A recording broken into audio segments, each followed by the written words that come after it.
औरंगंटी रामचंद्रैया history के पर्चे को वैल्यू नहीं करेंगे, यही बात मेरे लिए आनंद का विषय थी। हम 11 विद्यार्थियों में 2 लोग ही पहले थे। वर्ष 2 पर्चों के पास हो गए थे।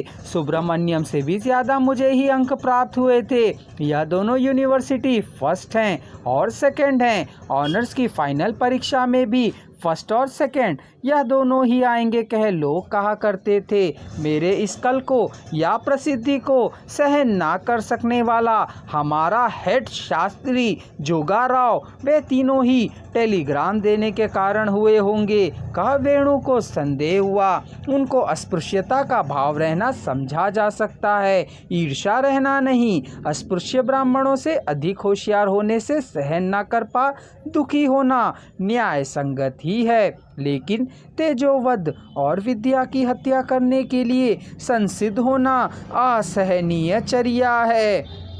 उतने प्रज्ञावान इस प्रकार की दुष्चर्या के लिए तैयार होंगे ऐसा मैं नहीं सोचता हूँ। वही तुम्हारी नादानी है कि वेणु ने मुझे डांटा। इस टेलीग्राम को गुंटूर में रहने वाले किसी ने दे दिया है ना, यहाँ के लोग भी वहाँ के लोगों से दिलवा सकते हैं। हमारे चिट्टी मामा जी का मन इन्हें कैसे मालूम है, वह कितना बड़ा काम है। मेरी छाती धक करने लगी। क्या गुरुजन इतना द्रोह कर सकते हैं? मैं विश्वास नहीं कर पा रहा हूँ। मेरा सर्वनाश होने से उनको क्या लाभ है? उनकी बात को ना मानने वाले को जीत हासिल नहीं होनी चाहिए। एक चमार को तेलुगु में उत्तीर्ण नहीं होना चाहिए, नौकरी नहीं मिलनी चाहिए, उसका पतन होना चाहिए, पराजय हाथ लगनी है। यदि उस प्रकार का संकल्प हो तो इस प्रकार का काम करना असंभव नहीं है।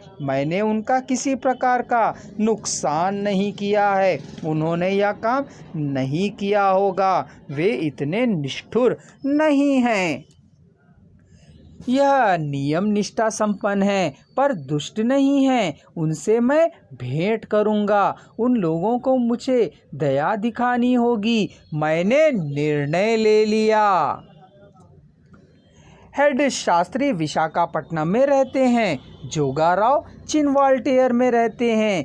किंग जॉर्ज अस्पताल के पास सोम्या जी का घर है। मैं इतवार सवेरे ही गया था। हेड घर में ही थे।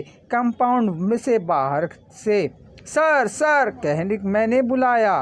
किसी ने भी मेरी पुकार का उत्तर नहीं दिया। गेट खोलकर अंदर जाकर फिर सर सर कह मैंने बुलाया, जवाब नहीं मिला। थोड़ा आगे जाकर बरामदे चढ़कर पुनः आवाज़ दी। कोई प्रौढ़ा आई थी। मैडम, मेरा नाम इनाक है, हेड सर से मिलने चला आया हूँ। मैंने उन्हें कहा रुको, कह वे अंदर गईं। आधे घंटे से अधिक खड़ा रहा। मुझे पता है मैं कितनी भी देर तक खड़ा रह सकता हूँ। शरीर में ताकत है इसलिए नहीं, मन में शक्ति है इसलिए। मैं चाहे कितनी भी देर हो प्रतीक्षा कर सकता हूँ। प्रतीक्षा करने में आशा द्वारा होने वाले आनंद का अनुभव कर सकता हूँ। आहट हुई तो दोनों हाथों को जोड़कर मैं खड़ा रहा। हेड आए, वे इकहरे बदन के थे, यह मुझे मालूम है, पर इतने अधिक दुबले हैं कि मुझे पता नहीं था। नमस्कार सर, मैंने कहा। उन्होंने कहा। मैंने समझा कि मेरा भाग्य चमक उठा। नमस्कार करने पर इसकी पहचान करना यही पहली बार है। टेलीग्राम का पर्चा देने को कहा, लिया नहीं।